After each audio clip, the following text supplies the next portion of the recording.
그러므로 형제들아 우리가 빚진 자로 돼 육신에게 져서 육신대로 살 것이 아니니라.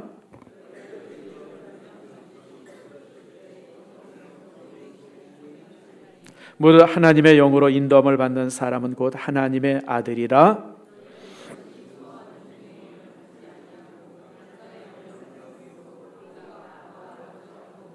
성령이 친히 우리의 영과 더불어 우리 하나님의 자녀인 것을 증언하시나니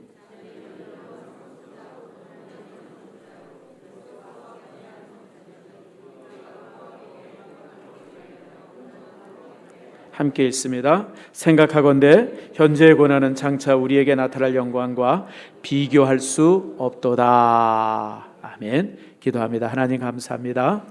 주께서 우리를 사랑하셔서 오늘 이처럼 귀한 말씀 함께 나눕니다.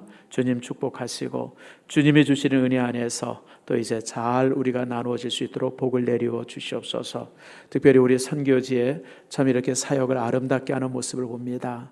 아버지의 선교사님들 축복하시고 특별히 어렵고 힘들게 사역하는 분들도 있습니다. 그들 모두에게 위로해 주시옵소서. 아버지 또 이번 주간에 또 이제 이렇게 상을 당한 귀한 집사님 가정 위로해 주시고 아버지의 천국의 소망을 갖고 그 모든 것들이 회복되어 줄 수 있도록 복과 은총을 더욱 내리워 주시옵소서. 특별히 하나님 이 시간 말씀을 들을 때 말씀이 위로가 되게 하시고 그 말씀 속에서 하나님의 나라가 주시는 하나님의 영광이 주시는 위로를 통해서 모든 슬픔들이 위로되어지고 또 하나님의 나라가 더 확장되는 은총 내리워 주시옵소서. 하나님 감사합니다. 주님께서 축복해 주시고 함께해 주시옵소서. 예수님의 이름으로 기도드립니다. 아멘. 벌써 한 10년 된 것 같네요.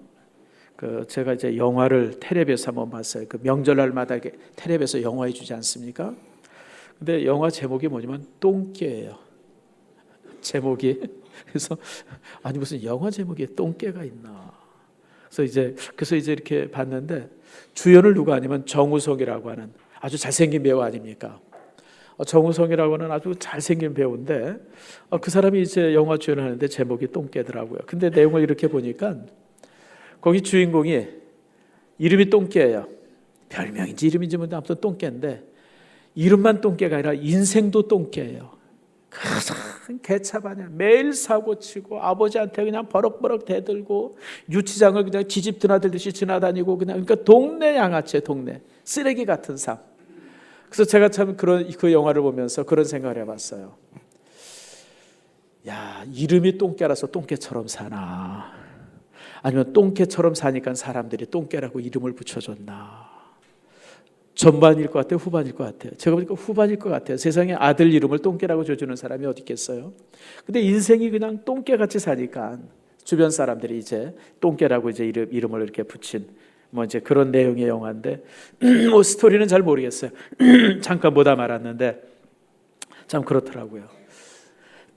여러분 사람이 자기가 어떻게 불리워지느냐라고 하는 것은 되게 중요합니다. 내가 누구인가라고 하는 것도 더더욱 중요합니다.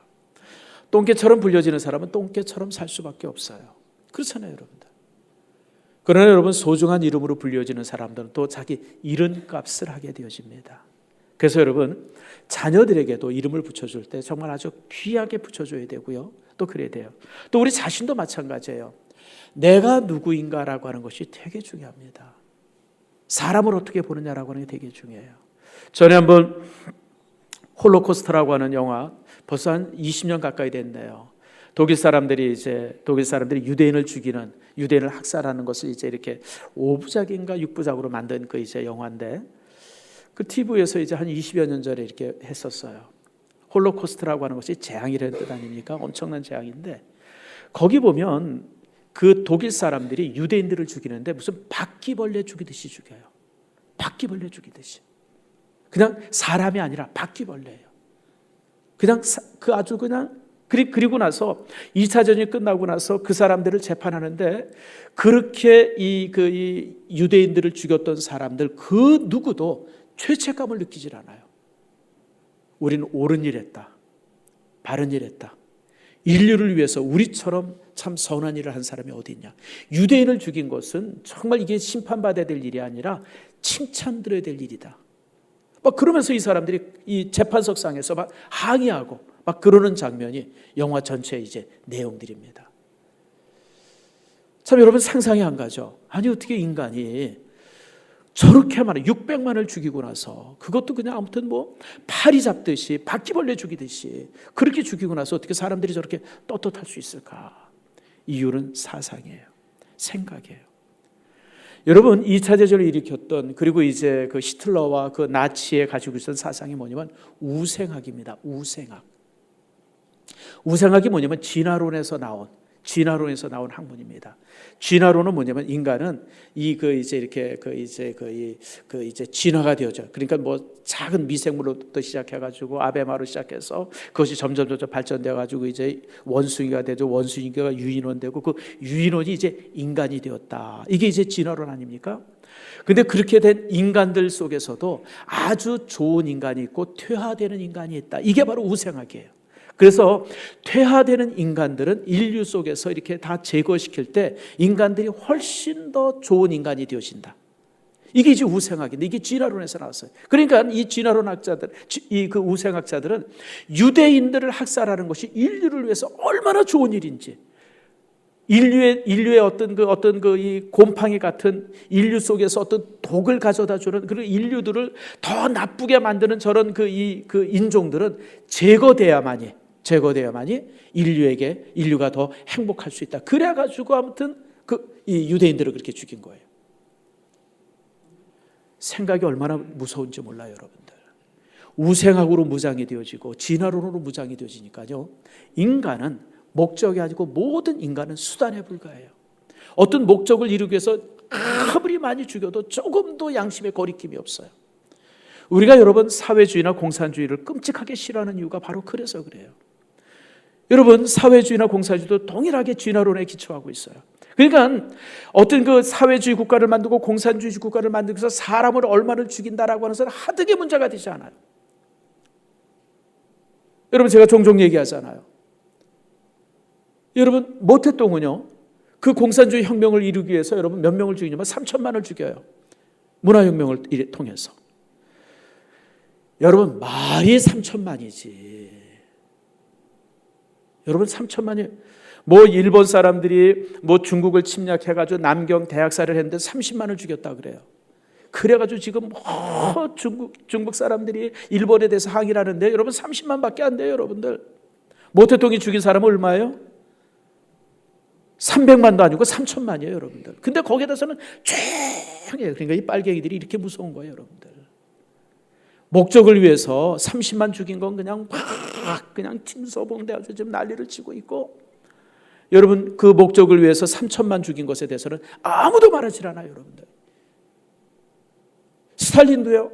여러분 그 공산주의 나라를 만든다고 4천만을 죽입니다. 엄청난 사람들을 죽여요. 엄청난 사람들을. 여러분 김일성도 마찬가지예요.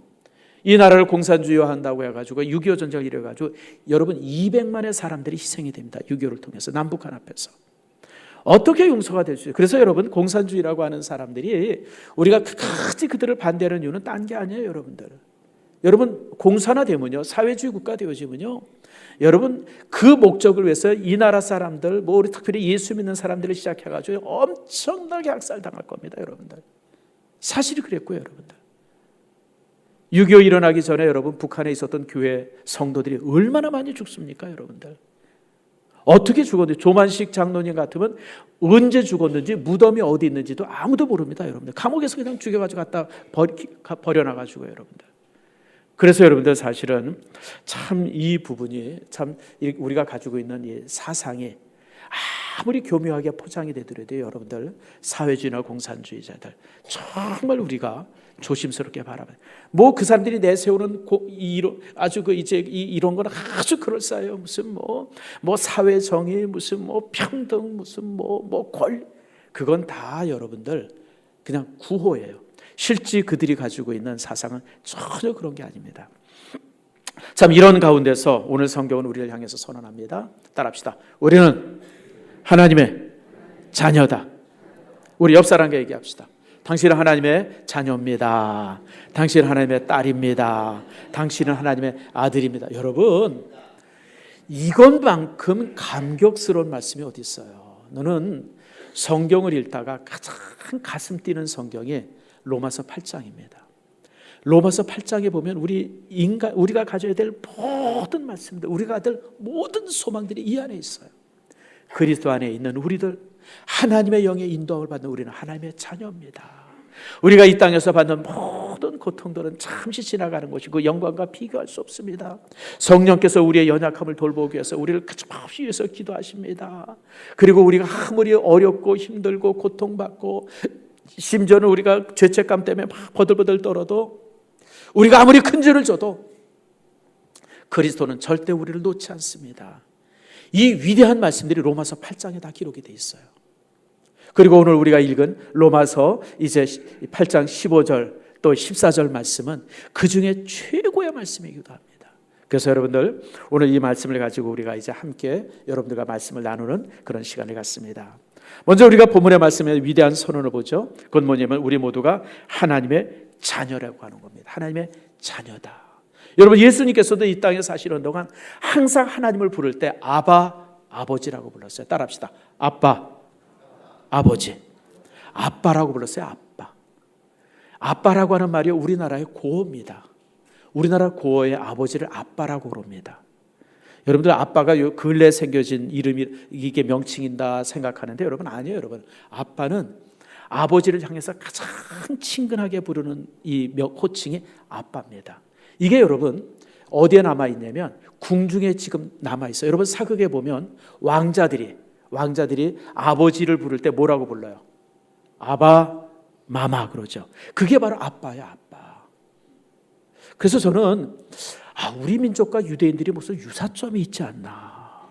언어들 중에 또 습관들 중에 유대인들과 흡사한 게 굉장히 많아요. 그 중에 하나 이게 아빠라고 하는 단어예요. 그러니까 여러분 옛날에 조선시대 때 뭐 고려시대 때도 마찬가지죠. 왕자들이 아버지를 부를 때 항상 아빠, 마마라고 그랬어요. 아빠, 마마. 근데 그게 예수님께서 2000년 전에 하나님을 향해서 쓰셨던 용어예요. 아바, 아버지요. 아빠, 아버지요. 아빠, 아버지요. 여러분 우리는 하나님의 자녀입니다. 하나님께서 우리가 자신의 자녀라고 선언하셨습니다. 자, 그런데 여기서 이제 중요한 게 있어요. 예수님은 하나님의 친자녀입니다. 하나님께서 직접 낳으신 자녀입니다. 그래서 요한복음 3장 16절에 뭐라고 말합니까? 하나님께서 세상을 이처럼 사랑하사 누구를? 독생자를 주셨으니. 독생자란 유일한 아들, 친아들이라고 하는 뜻이에요. 예수님은 하나님의 친아들이지만 우리는 양자입니다. 법적으로 하나님께서 우리를 아들로 그리고 딸로 삼아주셨어요. 그게 바로 이제 오늘 우리가 읽은 14절 말씀입니다. 자, 14절 말씀 봅시다. 여러분 혹시 펜이 있으면 이 14절에 동그라미를 딱 긋고요, 네모 박스를 딱 만드세요. 여러분 성경의 가장 위대한 말씀이 14절입니다. 자, 14절 말씀 같이 읽읍시다. 시작. 무릇 하나님의 영으로 인도함을 받는 사람은 곧 하나님의 아들이라. 여러분이 하나님의 자녀예요. 여러분이 하나님의 딸이고요. 여러분이 하나님의 아들입니다.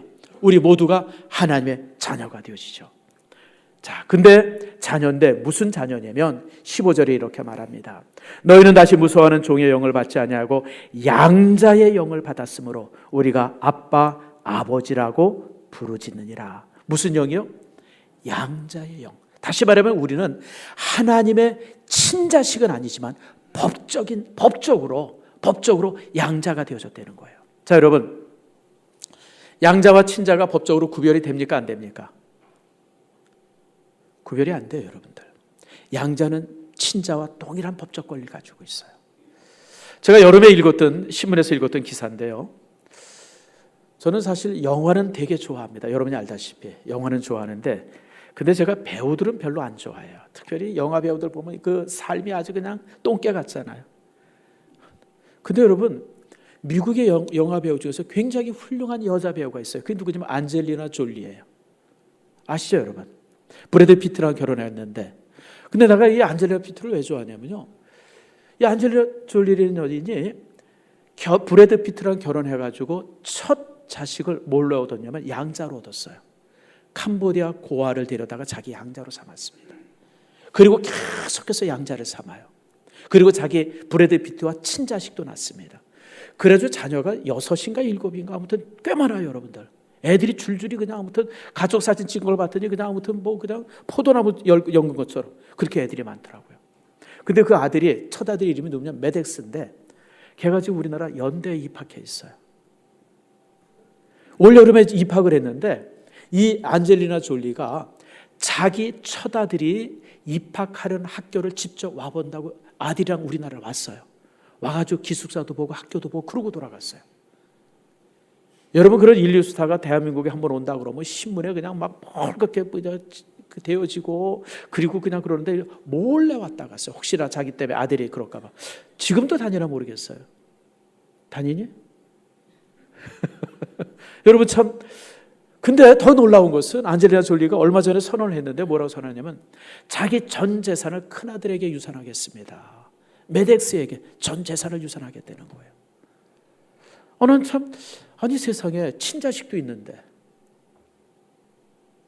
자기가 직접 낳은 자식도 있는데 친자식에게 유산 주는 게 아니라 첫아들에게 몰빵으로 전 재산을 유산하겠다고. 그리고 이제 이제 선언을 했어요. 세상에 그 캄보디아 그 고아애가 정말 그냥 안젤리나 졸리가 이렇게 택하지 않았어. 지금도 거지처럼 살고 있을래인가. 그 이렇게 참 이제 양자가 돼가지고 어머니의 전 재산을 유산으로 받는.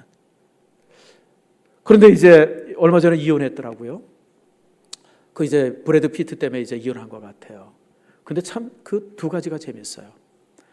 이혼했는데 아버지 옆에 가서 산다고 그 가까운 데 살아요. 이유는 뭐냐면 아이들에게 아버지가 옆에 있어야 된다 그래가지고 브래드 피트 옆에 가서 살아요. 근데 이 브래드 피트 이름을 시키는 바람이 나가지고 얼마 전에 사진에 보니까 이쁜 여자랑 사진 찍힌 게 그 이제 여러분 한번 봤어요? 젊은 여자랑 사진 찍은 게 이제 이렇게. 근데 안젤리나 졸리는 뭐라고 선해? 자기는 이제 결혼하지 않겠다. 애들 키우는데 전념하게 되는 거예요. 참 미국인 여자 중에 참 이런 여자가 있었구나. 미국 사람들은 이혼하면 밥 먹듯이 하잖아요. 근데 이 여인은 아이들 때문에 아이들 지키고 그래서 믿긴 하지만 그래도 애 아버지 옆에 가서 살고 그리고 아이들 키워서 자기는 재혼하지 않겠다. 대단한 사람이죠. 이게 양자예요, 여러분들. 여러분, 양자는 친자와 법적으로 모든 부분이 동일합니다. 그래서 여러분들 오늘 본문의 말씀에 다시 한번 봅시다. 자, 17절 말씀 보세요. 17절에 보니까 자녀이면 또한 상속자요 하나님의 상속자요. 그 다음에 따라합시다. 그리스도와 함께 한 상속자니. 다시 말해 그리스도와 함께 한 상속자라는 얘기는 뭐냐면 예수님께서 가지실 모든 상속의 부분들을 함께 공유하는, 예수님이 훨씬 더 많이 받고 우린 조금 받고 그게 아니라 주님이 받으시는 것과 동일하게 우리가 받아야 될 그런 상속자라고 오늘 성경이 선언하고 있습니다. 그래서 여러분 로마서 8장 14절 오늘 우리가 읽은 12절부터 18절 말씀은요 성경 안에서 가장 위대한 성경입니다. 그래서 마틴 루터, 종교개혁자는 마틴 루터 같은 사람은 뭐라고 그랬냐면 이 부분은 성경을 쓸 때 황금으로 써야 된다. 펜으로 쓰는 게 아니라 잉크로 써야 될 말씀이 아니라 황금으로 써야 될 황금 기절이라고 선언할 정도로 위대한 말씀이 이제 본문의 말씀입니다. 성도 여러분, 우리는 하나님을 아버지라고 부를 수 있어요. 또 하나님께서는 우리를 내 자녀라고 부릅니다. 우리는 비록 이 땅에서 보잘것없지만 사람들이 우리를 바라볼 때 별로 성공하지 못한 사람처럼 우리가 볼 수가 있지만 그러나 여러분 우리는 하나님에게 있어서 하나님의 자녀가 되시는 그런 아버지가, 하나님은 우리의 아버지가 된다고 하는 사실이에요. 자, 그런데 중요한 것은 그런데 진짜 내가 하나님의 자녀일까? 이게 종종 우리가 퀘스천이에요. 내가 어떻게 하나님의 자녀가 된단 말인가? 여러분 오늘 성경은 이 부분에서 우리가 명확하게 말합니다. 우리가 하나님의 자녀인 이유는 여러분 첫 번째 육신에 지지 않는다라고 하는 거예요. 오늘 본문의 말씀 로마서 8장 이제 1절과 2절에 있는 말씀인데요. 여러분 예수 안에 있는 사람들은 우리가 예수님께서 우리의 죄 문제를 해결하셨기 때문에 우리는 더 이상 죄에게 지지 않는 인생이 되어진다라고 선언합니다. 그러니까 내가 하나님의 자녀라고 하는 첫 번째 증거는 뭐냐면 이제 죄가 나를 주관하지 못해요. 옛날에는요, 누가 술 먹자 그러면 그냥 뭐 정신없이 쫓아갔고, 누가 담배 피자, 누가 고스톱 치자 그러면 정신없이 따라갔어요. 나쁜 짓 하자 그래도 그냥 얼마나 신날까 그냥 그러고 쫓아갔어요. 근데 예수 믿고 나서는요, 그런 게 꺼려져요. 내가 가면 안 되지, 내가 먹으면 안 되지, 내가 그런 자리에 끼면 안 되지, 내가 그런 짓 하면 안 되지. 그러니까 이제는 죄가 나를 주관하지 못해요. 죄가 나를 마음대로 이끌어가지 못해요. 참 놀랍죠. 이게 내가 하나님의 자녀라고 하는 증거입니다. 여러분, 과거에는 그런 일들 보면 양심 꺼려지도 않는데 이제는 뭔 일이 있으면 양심이 꺼려서 도저히 하지를 못해요. 도저히 손대지 못해요. 내가 이런 짓 하면 안 되지. 이렇게 되는 거예요. 두 번째로, 그렇기 때문에 예수 믿는 사람들은요, 하나님의 자녀인 사람들은 성령의 인도함을 받습니다. 우리의 모든 삶을 성령께서 인도하십니다. 어떤 때는 힘들고 어렵고 그렇지만 오늘 14절에 있는 말씀처럼 하나님의 영이 우리를 인도하세요. 어렵고 힘들 때마다 주님께서 우리에게 용기를 주시고, 막막한 것 같아 주님께서 거기서 벗어나게 하시고, 성령께서 인도하시기 때문에 그래요. 나도 모르게 세상에 어떻게 내가 여기서 이렇게 되어줄 수 있어요. 신비하죠. 그리고 결정적인 것은 하나님의 영광을 위해서 살게 되어져. 하나님의 영광을 위해서, 하나님의 나라를 위해서. 여러분 8절 말씀 보세요. 8절 말씀을 같이 읽겠습니다. 시작. 육신에 있는 자들은 하나님을 기쁘게 할 수 없느니라. 무슨 얘기예요? 육신 속에 있는 사람은 하나님을 기쁘게 할 수 없어요. 그러나 우리가 하나님의 자녀인 우리는, 하나님의 성령의 인도함을 받는 우리는 하나님을 기쁘게 하는 그런 존재가 되어지는 거예요. 그리고 하나님을 기쁘게 하기 위해서 살아요. 기쁘게 하기 위해서 살아요. 내가 사업을 하든지 직장을 다니든지, 그리고 하나님 앞에 우리가 헌금을 드리든지 예배를 드리든지, 항상 우리의 관심이 하나님께서 나를 기뻐하시나, 그게 항상 우리의 관심이 되어진다고 하는 거예요. 하나님을 기쁘게 한다. 제가 수요일날 신문에서 읽은 기사예요. 여러분, 신용균 씨 알죠? 난 그분이 그렇게 대단한 크리스천인지 몰랐어요. 혹시 그 기사 읽으시면 한번 손 들어보세요. 몇 분 되나요? 내가 그 기사를 여러 번 읽었어요. 세상에 이분이 이런 분이었었구나. 그분이 영화협회 회장도 하고 또 영화배우로서 참 이렇게 잘 사는 삶을 살았고요. 그리고 또 이제 국회의원도 아마 이제 몇 번 하셨던 걸로 기억이 돼요. 근데 여러분, 그분이 지금 나이가 91살이 되구만요. 원래는 그분이 치과 의사였었다 그래요. 서울대 치대를 나와가지고 치과 의사를 해가지고 이제 그랬는데 배우가 너무 되고 싶어가지고 배우가 됐대요. 근데 아내가 그렇게 반대를 했답니다. 아내가 뭐라고 반대했냐면, 내가 의사랑 결혼했지 딴 딸이랑 결혼하지 않았다고 막 못하게 하고 반대한 걸 그 신영균 씨가 그랬더니 아내한테, 내가 평생 당신 하나만 바라보고 살 겁니다. 걱정하지 말라고. 그리고 이제 딴 딸아가 됐대요. 그래서 이제 배우가 됐는데, 참 하나님께서 그 삶을 잘 인도하셔가지고 참 배우 중에 최고의 배우가 됐어요. 그런데 이제 저가 배우가 되어지고 또 이제 젊었을 때 큰 욕심 없이 어떻게 극장을 하나 샀는데, 그 극장이 지금 이제 한 500억이 되어지는 엄청난 재산이 되어졌는데, 문제는 뭐냐면 이분이 그 모든 재산들을 사회에 환원하는 거예요. 사회에 환원해요. 자기가 가지고 있던 한 100억 정도 되어지는 땅을 서울대 기증하고, 그 다음에 이제 자기가 가지고 있었던 그 500억의 재산을 이제 그 후배들을 위해서 그 기금으로 기증하고, 다 기증한 거예요. 다 기증했어요. 그러면서 그분이 뭐라고 얘기하냐면, 내가 정말 90이 넘었는데 살아봐야 얼마나 더 살겠습니까? 그저 남은 거 다 베풀고 살면서 내 인생을 아름답게 마무리하고 싶습니다.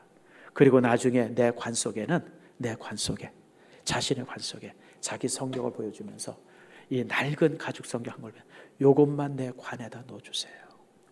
내가 가지고 갈 수 있는 유일한 재산이 요거 하나입니다.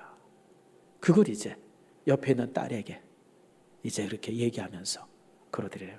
그러면서 이제 저는 기독교 집안에서 태어났고 평생 술, 담배, 여자, 도박 이걸 멀리하고 살았답니다. 그러니까 인생을 살아보면서 세상 사람들이 바라볼 때는 얼마나 재미가 없어요. 아니, 세상에 여러분들 그 정도 영화 배우면 얼마나 주변에 술 먹자는 사람 많고 이쁜 사람들 많고 같이 놀자는 사람이 얼마나 많겠어요. 근데 그는 평생을 살면서 술, 담배, 도박, 여자 이거 멀리하면서 그렇게 살았어요.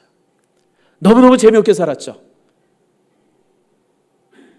근데 여러분, 너무 귀하게 산 거예요. 하나님의 영광을 위해서. 그러면서 제가 이제 내가 가장 좋아하는 성경 구절을 내가 읽어드립니다. 그러면서 이제 이 고린도전서 16장 10절 말씀, 저도 제가 제일 좋아하는 말씀이에요. 따라합시다. 나의 나 된 것은 하나님의 은혜로 된 것이니. 그 기절을 끝까지 읽어주면서 이제 이렇게 인터뷰 기사를 마쳤다 그래요. 여러분, 이게 하나님의 영광을 위해서 사는 삶이에요. 하나님의 나라를 위해서 사는 삶이에요. 그렇게 인도받고 그렇게 사는 것이 하나님의 자녀의 삶인 거예요. 저는 여러분 모두가 그렇게 살기고 또 그렇게 인생을 마감하기를 축복합니다.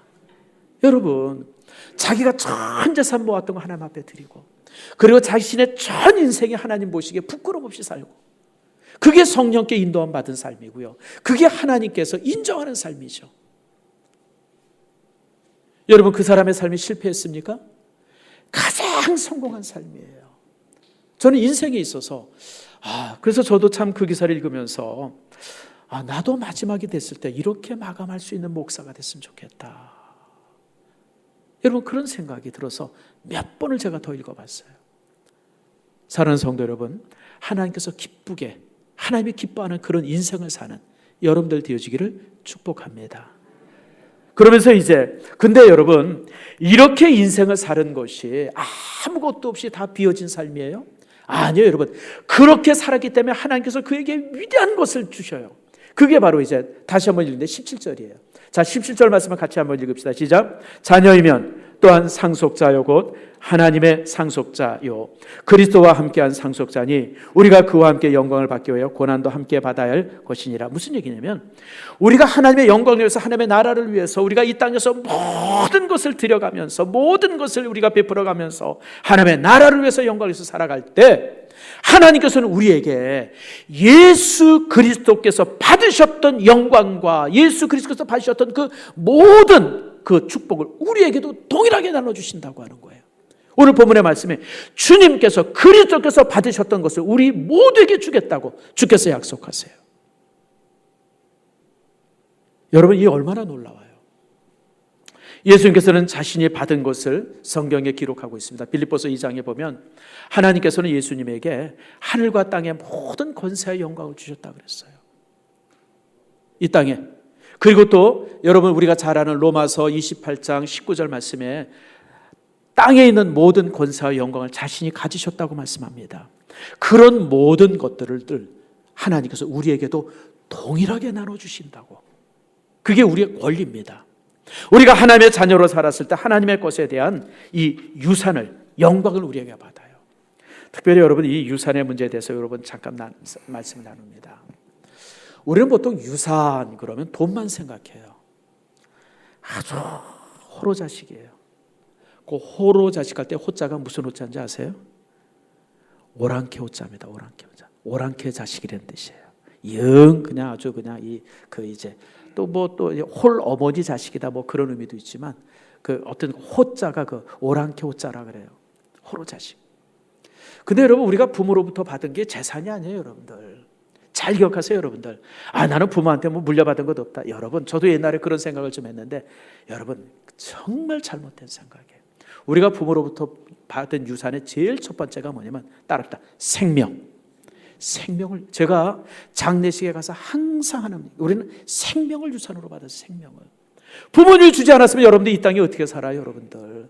부모님이 낳아주셨으니까 우리가 이만큼 사는 거죠. 생명을 유산으로 받은 사람이에요, 여러분들. 이게 돈으로 환산이 되어져요? 돈으로 어떻게 환산이 되어져요? 우리는 생명을 유산으로 받았어요. 두 번째 받은 유산이 뭐냐면 신앙이에요. 믿음을 유산으로. 물론 이 중에 이제 여러분이 믿음의 일대인 사람들이 있어요. 그런 분들은 뭐 어쩔 수 없지만, 대부분의 성도들은 또 우리가 부모로부터 신앙을 유산으로 받았습니다. 이것도 생명보다 소중한 게. 그리고 나서 조금 찌꺼기 유산들이 있어요. 그게 재산의 유산입니다. 부모님이 물려주는 재산들. 근데 여러분, 이 찌꺼기 유산들은요, 주지 마세요, 여러분들. 똑똑한 자녀들은 유산 받을 필요 없어요, 여러분들. 그렇죠, 여러분들. 지가 알아서 사니까. 그 똑똑한 자녀는 유산 줄 필요 없어요. 그럼 미련한 자식은 줘야 돼요, 말아야 돼요? 집사님 줘야 돼요, 말아야 돼요? 미련한 자식도 줄 필요 없어요. 줘봤자 몇 년 있으면 다 허랑방탕 써버릴 테니까. 그래서 여러분, 유산은 똑똑한 자식은 줄 필요가 없고 미련한 자식은 줘서는 안 돼요, 여러분들. 신영규씨가 딱 맞아요, 여러분들. 다 사회에 환원하고 나를 이렇게 부유하게 살고 넉넉하게 살게 세상이니까 세상 사람들 후배들에게 다 양보하고 자녀들은 이제 살만하게 만들어주고 스스로 자립해서 살아갈 정도만 마련해주면 돼요. 그건 그들의 몫이에요. 그렇게 하면 그게 최고의 유산인 거예요. 하나님께서 우리에게 상속자로 하나님의 나라를 주신다 그랬어요. 여러분, 이 땅에서 주어지는 자잘한 물질들, 이 땅에서 주어지는 자잘, 그건 아무것도 아니에요, 여러분들. 그것이 무슨 하나님께서 주신 것이라고 여러분 생각하면서 좋아하지 마세요. 그것과 비교할 수 없는 것들을 하나님께서 우리에게 주세요. 하나님 나라에서. 자, 여러분, 마태복음 25장 34절이 이렇게 말합니다. 따라합시다. 내 아버지께 복받을 자들이여, 나와 창세로부터 너희를 위하여 예비된 나라를 상속하라. 창세로부터 예비된 나라가 있어요. 하나님께서 자녀들에게 주시기 위해서 주님께서 마련하신 창세로부터 예비된 나라들, 그것들을 여러분들에게 주시겠다고 말씀하십니다. 그 유산을 부여받는 여러분들 모두가 되어지기를 축복합니다. 자, 그러면서 여기에 또 뭐냐면 그와 함께 영광을 받기 위해서 고난도 함께 받아야 할 것이니라. 이게 도대체 무슨 말씀일까?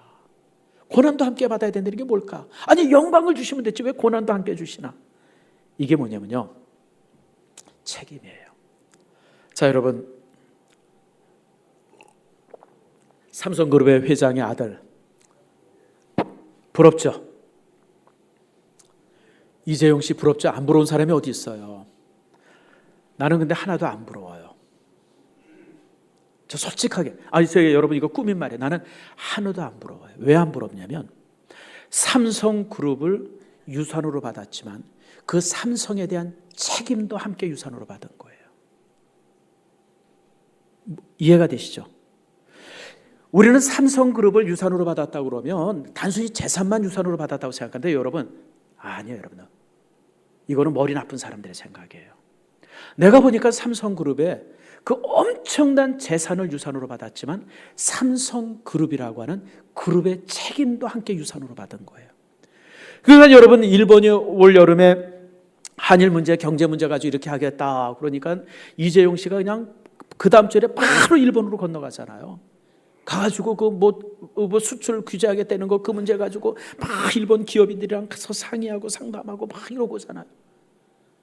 여러분, 우리는 하루에 7, 8시간 푹 자지만 이재용 씨 잠 잘 수 있어요? 그렇게 편안하게 잠 잡니까? 여러분, 내가 볼 때 무지무지하게 힘들게 사는 거예요. 하루에 결정할 일이 얼마나 많겠어요? 수십 가지를 결정해야 되고 시간 1분, 1분, 뭐 1시간 시간 내기가 뭐 말도 못하게 힘들 거예요.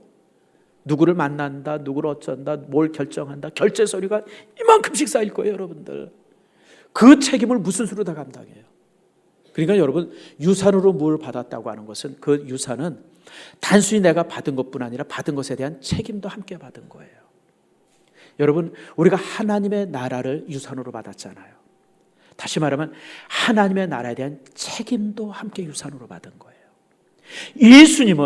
예수님도 하나님의 나라를 유산으로 받으셨어요. 그래서 그 하나님의 나라를 이루기 위해서 예수님께서 십자가에서 죽으셨어요. 주님께서 하나님의 나라를 위해서 십자가에서 죽으신 것처럼 우리가 유산으로 받은 이 하나님의 나라를 책임지기 위해서 우리가 고난도 함께 받아요, 여러분들. 어려움도 함께 받아요. 어떤 때는 그 하나님의 나라를 위해서 우리가 죽을 수도 있고요, 매맞을 수도 있고요, 쫓겨날 수도 있어요. 심지어는 우리가 그 하나님의 나라를 이루기 위해서 우리가 여러분 모든 것을 잃어버릴 수도 있어요. 여러분, 우리가 요즘에 이제 전도하잖아요. 여러분, 전도가 쉽지 않잖아요. 전도한다고 그러자도 막 모욕도 당하잖아요. 뭐 태신자를 품고 기도하지만 뭐 입도 뻥끗 못하는 그런 상황이 오잖아요. 마음만 막 급하잖아요. 이런 게 다 고난인데 그게 하나님의 나라를 유산으로 받았기 때문에 우리가 받는 고난들이에요. 그리고 그 고난을 가지고 있을 때 우리가 진정한 하나님의 나라를 유산으로 받은 사람이에요. 자, 여러분, 뭐 적당한 예가 될까 모르겠습니다만은 항주에 가면 졸정원이라고 하는 큰 이제 정원이, 내가 이게 여러분에게 여러 번, 중국의 3대 정원이라고 불리는 정원이 하나 있어요. 그 명나라 시대 때가 무슨 어떤 누가 이렇게 세웠다 그러는데, 근데 그 아들놈의 유산을 받아가지고요, 아버지가 죽으니까 저절로 그 유산을 받았잖아요. 근데 아들놈이 뭐 노름을 해가지고 며칠 만에 잃어버렸대. 그 큰 재산을 지키지 못한 거예요. 여러분, 그 정도의 재산을 지키려고 하면요, 많은 수고가 있어야 돼요. 많은 노력이 있어야 되는데 그냥 노름판에서 하루아침에 잃어버린 거예요.